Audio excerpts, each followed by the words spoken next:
Madame, Messieurs, je suis très heureuse de vous retrouver aujourd'hui. Aujourd'hui, nous sommes là pour vous parler d'un projet de prévention et médiation des conflits à travers le paillote d'épée réalisé par les femmes dans la province de Tanganyika.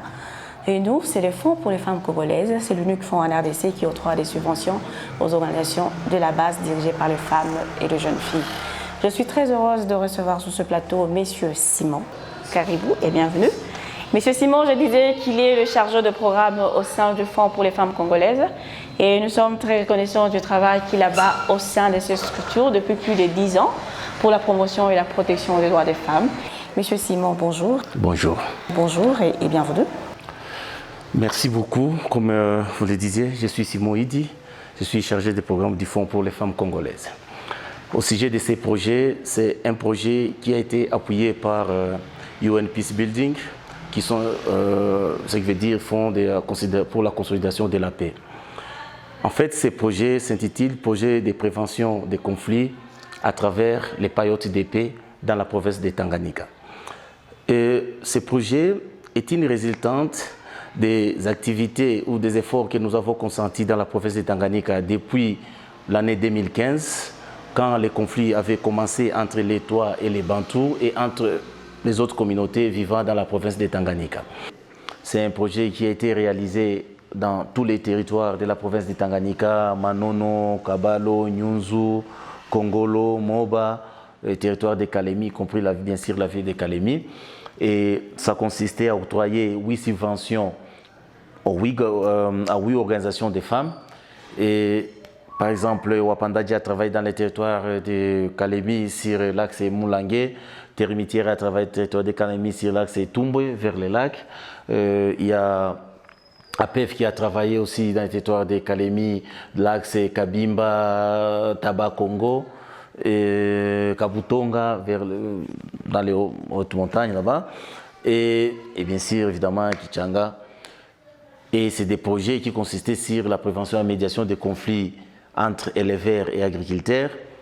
Il y avait plusieurs autres conflits entre la succession au pouvoir, des conflits entre les Tois et les Bantous. Au-delà de ça, il y avait une campagne médiatique pour permettre à ce que les communautés cohabitent pacifiquement. Donc on a fait la guerre, il faut le dire maintenant, et généralement après la guerre, les gens n'arrivent pas à se tolérer mutuellement. Et donc avec les projets, avec la campagne, on voulait susciter, on voulait dire aux gens, il y a eu la guerre, c'est fini, maintenant on doit savoir cohabiter sans tenir compte des origines de l'un ou de l'autre. Nous avons également mené des missions de plaidoyer auprès des autorités provinciales, ministère du genre, ministère de l'Intérieur et auprès de la présidente de l'Assemblée provinciale. Et en quoi est-ce que ça consistait? Ça consistait à ce que les femmes, parce que les femmes ont été exclues dans les institutions ou dans tous les processus de négociation de la paix ou de médiation de la paix et des conflits, qu'on ait un cadre, au lieu de partir en divagation sous ordre dispersé, qu'on ait un cadre qui sera la face interlocutrice entre les femmes et les gouvernements provinciaux sur des questions de paix et sécurité et médiation des conflits.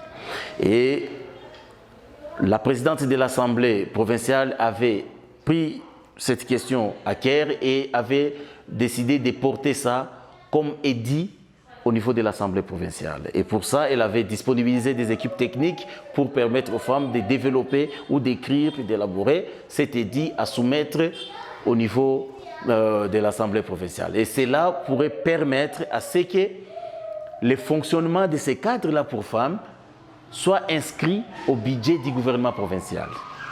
Et pour ça, le gouvernement provincial allait disponibiliser des moyens pour le fonctionnement de ces cadres-là. Et au-delà de tout ça, même si on a travaillé sur les questions de cohabitation pacifique ou de gestion et médiation des conflits au niveau des paillotes d'épée, il fallait qu'on ait aussi des activités qui puissent permettre de renforcer la cohésion sociale entre les différentes communautés au niveau local. C'est alors que nous allons appuyer les projets d'autonomisation des femmes où les femmes vont mettre en place des activités génératrices de revenus. Et ces activités génératrices de revenus-là vont leur permettre de faire des échanges commerciaux entre différentes communautés qui vivaient en conflit. Alors, les femmes vont se décider d'émettre et d'installer en place ce qu'on va appeler les associations villageoises d'épargne et de crédit. Ça veut dire les AVEC, où les femmes développent les activités et se cotisent et épargnent ensemble sans tenir compte des origines ou d'une tribu ou je ne sais pas de quel autre aspect. Et les gains qui sont tirés sont partagés entre toutes les femmes membres de ces périodes d'épée ou de cette association, ou ce que vous avez appelé avec Association villageoise d'épargne et de crédit. Et nous avons par exemple, nous avons trouvé les femmes Toa et Bantou qui élèvent maintenant les chèvres ensemble. On a trouvé à Kalemi, par exemple, la période d'épée de Kichanga, où les femmes maintenant traient les laits et transforment ça et vendent ça sur les marchés locaux. Et les bénéfices sont partagés entre toutes les femmes, que ce soit les Toa, que ce soit les Bantous, que ce soit les Banyamulenge, qui étaient jadis exclus de la société.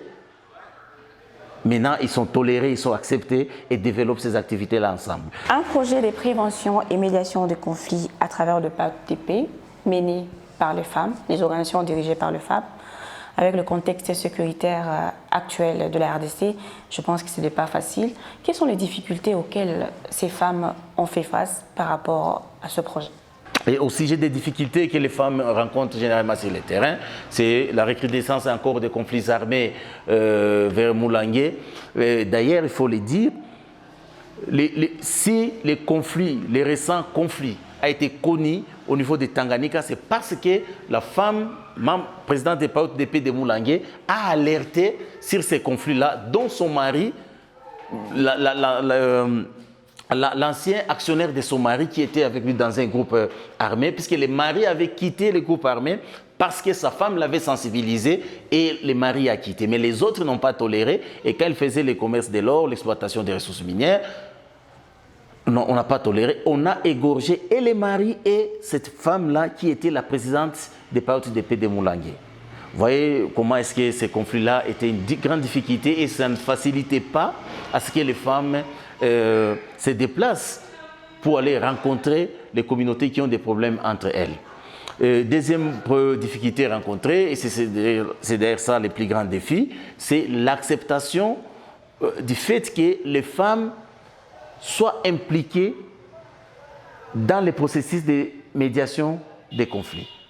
Parce que sur le plan psychologique, il y a encore les pesanteurs culturels qui pensent que les femmes n'est pas censées participer dans tout ce qui touche à la prévention des conflits. Tout ce qui touche la gestion des conflits, on pensait que gérer les conflits ne relève que des hommes. Pourtant, c'est des femmes artisanes qui ont été renforcées à capacité, qui ont beaucoup de capacités dans la gestion et la prévention des conflits. Et on est en train de travailler sur ça. Heureusement, il y en a qui comprennent déjà et la perception commence à changer sur ce que les femmes peuvent apporter dans la stabilisation selon les prescrits de l'agenda 1325 du Conseil de sécurité et de la 2250 sur la participation des jeunes dans les questions de paix et sécurité. Nous savons que la résolution 1325 du Conseil de sécurité des Nations Unies, qui a été adoptée en RDC depuis 2000, demande aux États d'impliquer la femme non seulement dans la gestion de la résolution du conflit, mais aussi dans le processus de négociation de paix au sein de leur pays. Et c'est ce que fait le travail, c'est ce que fait le Fonds pour les femmes congolaises à travers des organisations bénéficiaires et à travers ces périodes d'effet qui incluent plus de 40 organisations qui sont dirigées par les femmes et qui font ce travail-là au sein de la province de Tanganyika.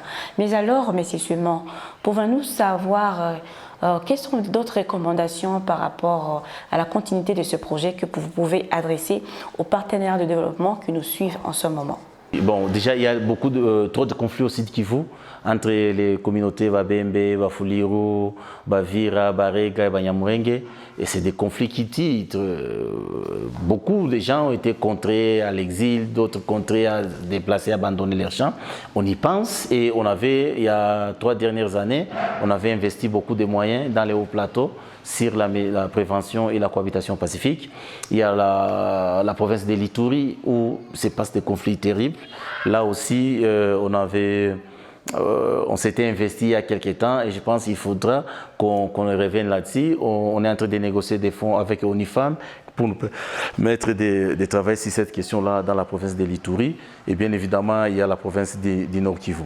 Habituellement, les FFC ou les Fonds pour les femmes congolaises organisent des rencontres d'échange d'expériences et nous voudrions d'abord, avant d'intervenir dans d'autres provinces, qu'on organise des rencontres d'échange d'expériences où les femmes du Tanganyika, membres de ces PAOTDP, peuvent partager leurs expériences, leurs prérequis dans tout ce qui est prévention et médiation des conflits, ce qu'ils ont réussi à mieux faire, partager l'expérience avec d'autres provinces. Les bons côtés peuvent être tirés pour aller aussi travailler dans les autres femmes d'autres provinces, peuvent aller travailler dans leurs milieux respectifs. Et les difficultés, comment déjà entrevoir ça à l'avenir pour que les mêmes difficultés qu'elles ont connues sur le terrain au niveau des Tanganyika, qu'on ne les connaisse pas dans l'exécution dans d'autres provinces. Mais toute chose étant égale par ailleurs que les efforts sont en train d'être fournis, on essaie de mobiliser des ressources pour apporter des réponses, pour appuyer les femmes à apporter des réponses selon qu'elles peuvent dans leur milieu sur l'agenda 1325 et 2250 sur la participation des femmes et jeunes dans le cadre de paix et sécurité. J'ai été très contente de vous avoir reçu sur ce plateau. Merci en tout cas de nous avoir parlé à long et en large du projet de prévention et médiation des conflits à travers le PAOTDP dans la province de Tanganyika, dans le 6 territoires.